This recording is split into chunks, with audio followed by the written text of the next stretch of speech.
Hi friends, good morning. మీ గౌరీ చెప్పే కథలకు స్వాగతం. మనము సుందరాకాండలో మొదటి సర్గలో ఉన్నాం కదా. ఆంజనేయ స్వామి సముద్రం మీద లంఘించి వెళ్తూ ఉండగా మైనాక పర్వతం ఆయనకు ఆతిథ్యం ఇవ్వటానికి సముద్రంలో నుంచి పైకొచ్చి ఆయనతో చెప్తోంది, నా దగ్గర నువ్వు సేద తీర్చుకోవయ్యా అని. దానికి హనుమంతుడు చాలా సంతోషించాను. మీ ఆతిథ్యం నేను స్వీకరించినట్లే, కోపగించుకోకండి. నాకు చాలా తొందర పని ఉంది, పగలు గడిచిపోతోంది. నేను ఎక్కడ ఆగకుండా వెళ్ళాలని శబదం పట్టాను కనుక నేను ఎక్కడా ఆగకూడదు అని బదులు చెప్పి మైనాకుణ్ణి చేత్తో స్పృశించి తిరిగి ఆకాశంలోకి వెళ్ళిపోయాట. దుష్కరమైన పని చేసినందుకు దేవతలు, సిద్ధులు, గంధర్వులు, మహర్షులు మరోసారి ఆయన్ని చాలా మెచ్చుకున్నారట. మైనాకుడు చేసిన పనికి వారు చాలా ఆనందించారట. పర్వతాలకు పరమశత్రువు అయిన ఇంద్రుడు కూడా అందుకు ఆనందించాడు.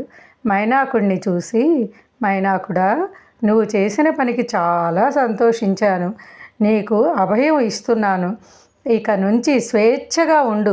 నువ్వు రామడల సముద్రం దాటుతున్నాడే, మధ్యలో ఇతనికి ఏమి అపాయం వస్తుందో అని మేము తల్లడిల్లిపోతున్న సమయంలో నువ్వు మంచి సహాయం చేశావు.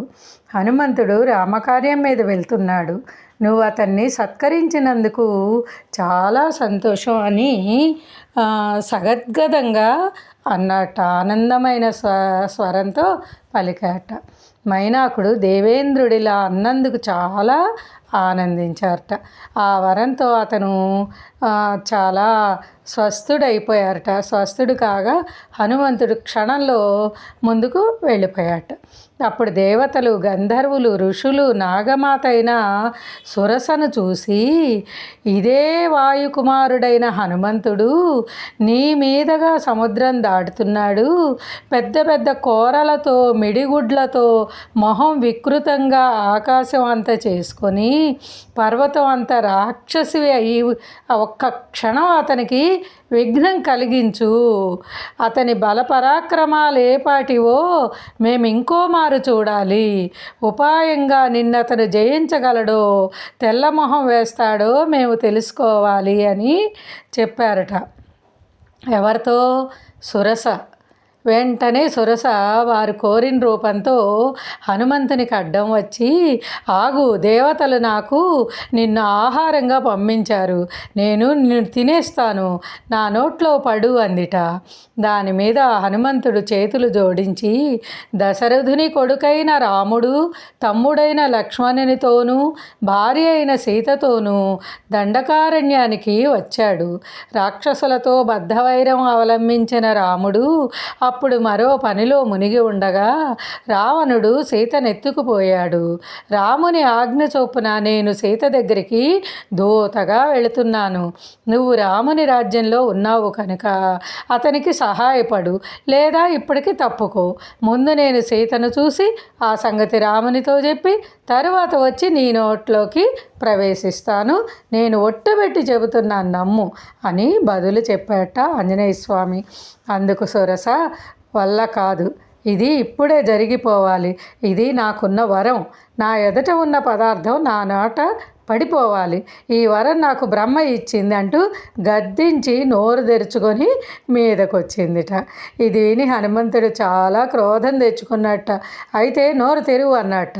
వెంటనే ఆమె 10 ఆమడల వెడల్పున నోరు తెరిచేసిందిట. మరి మింగు అంటూ అతను తన శరీరం 10 ఆమడలు వ్యాపించేటట్లు పెంచేశాట.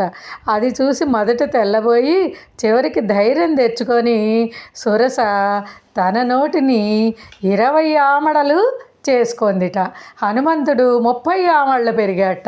సురస తన నోరు 40 ఆమడలు చేసుకుందిట. ఆయన 50 ఆమడలు పెరిగాట. ఆమె 60 ఆమడల నోరు చేసుకుందిట. అప్పుడు ఆయన 70 ఆమడలు పెరిగాట. ఆమె 80 ఆమడల నోరు చేసుకుందిట. ఆయన 90 ఆమడలు పెరిగారట. ఆమె 100 ఆమడల నోరు చేసుకుందిట. అప్పుడేం చేశాడో తెలుసా అండి హనుమంతుడు? వెంటనే హనుమంతుడు తన శరీరాన్ని అంగుష్ట మాత్రం చేసుకొని, అంటే చిన్న బొటన వేలంత చేసేసుకొని సురస నోట్లోకి ప్రవేశించి యువతలకు వచ్చి ఆకాశంలో నిలిచి, దాక్షాయణి, నీ నోట ప్రవేశించి వచ్చాను, నీకు నమస్కారం, నీ వరము చెల్లింది, ఇక నేను సీతాన్వేషణకై వెళ్ళిపోతాను అన్నట్ట. రాహువు ముఖం నుంచి బయటపడ్డ చంద్రుడిలా ఉన్న హనుమంతుణ్ణి చూసి సురస తన నిజరూపం ధరించి, నాయన, ఇక సుఖంగా వెళ్ళి నీ పని నువ్వు చేసుకో, సీతని తీసుకువచ్చి రామునితో కలుపు అని ఆశీర్వదించిందిట. అతను చేసిన దుష్కర కార్యాల్లో ఇది మూడోది. ఇది చూసి సకల భూతాలు మేలు మేలు అని పొగిడాయిట. హనుమంతుడు ఆకాశ మార్గాన రెక్కలు విసురుకుంటూ పర్వతం వెళ్ళేటట్లు ఎగురుతున్నట్ట. అలా ఎగురుతున్న హనుమంతుడిని చూసి సింహిక అనే రక్కసి, చాలా కాలానికి నాకు ఒక గొప్ప జంతువు దొరికింది, ఇన్నాళ్ళకి నేను భోజనం చేసే అదృష్టానికి పెట్టి పుట్టాను అనుకొని కామరూపిణి అయి చాలా పెద్దదిగా పెరిగి అతని నీడను ఆక్రమించిందిట. అది గుర్తించి హనుమంతుడు ఎదురుగాలికి ఓడ నిలిచిపోయేటట్లు నేను ఆగిపోతున్నాను, నా పరాక్రమం ఎందుకు తగ్గిపోతోంది అని మూడు దిక్కులకు చూసి కింద సముద్రంలో ఉన్న ఆ మహాసత్వాన్ని చూశాట. సుగ్రీవుడు చెప్పిన ఛాయాగ్రాహి ఇదే, సందేహం లేదు అనుకుని గొప్ప మేఘంగా క్షణంలో శరీరం పెంచేసుకున్నట్ట.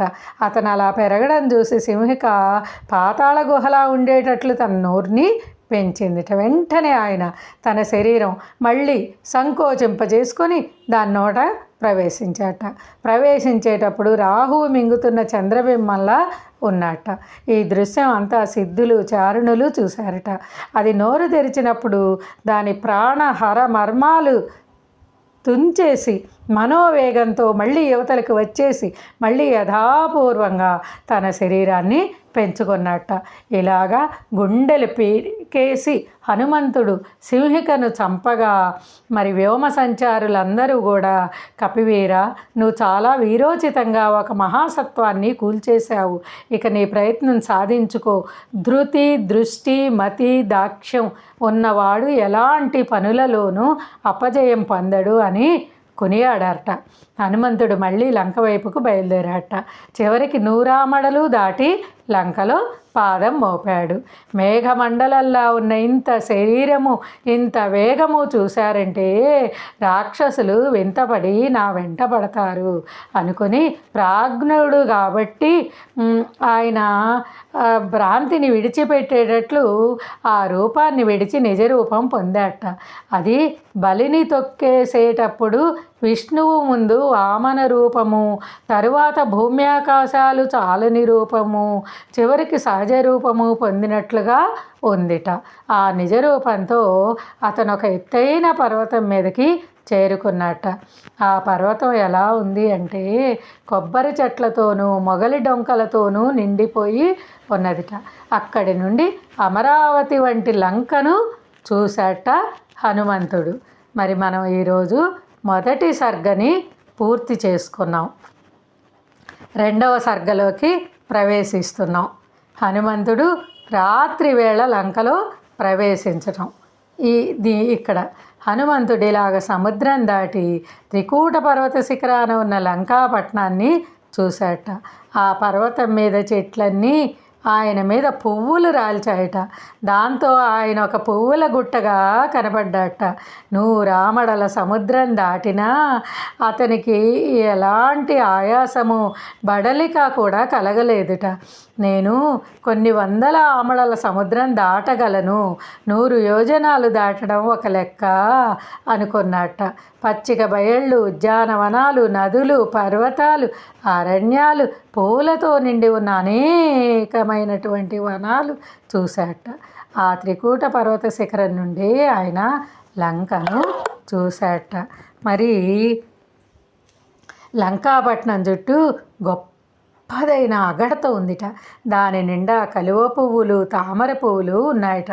సీతను తీసుకురావడం వల్ల రాముడు దండెత్తి రావచ్చునని రావణుడు లంక చుట్టూ చాలామంది రాక్షస వీరులను కాపుంచాట. మరి వాళ్ళందరూ కూడా ఆయుధాలు ధరించి అప్రమత్తులై ఉన్నారట. ఆ పట్టణం చుట్టూ బంగారపు ప్రాకారం ఉందిట. పట్టణంలో తెల్లనైన మేడలు, చాలా ఎత్తైన బురుజులు, బంగారపు తోరణాలు, పతాకాలు, ధ్వజాలు మరి ఆ ప్రాకారానికి ఎంతో శోభ కూరుస్తున్నాయట. ఇలాగా లంకానగరం అమరావతిలాగా విరాజిల్లుతూ ఉందిట. రావణుని పరిపాలనలో ఉన్న ఆ లంకను విశ్వకర్మ నిర్మించాటండి. ఆ పట్నం ఒక చక్కని పడుచులా ఉందిట.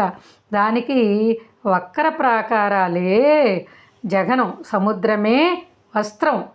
మరి అది ఇలాగా ఉందిట ఆ లంకానగరం. ఇంకా ఎలా ఉంది అనేది మనము చూద్దామండి. రేపు కలుసుకున్నప్పుడు చెప్పుకుందాం. ఓకేనా? మరి లైక్ చేయండి, షేర్ చేయండి, సబ్స్క్రైబ్ చేయండి. మీ గౌరీ పూర్ణ. బాయ్.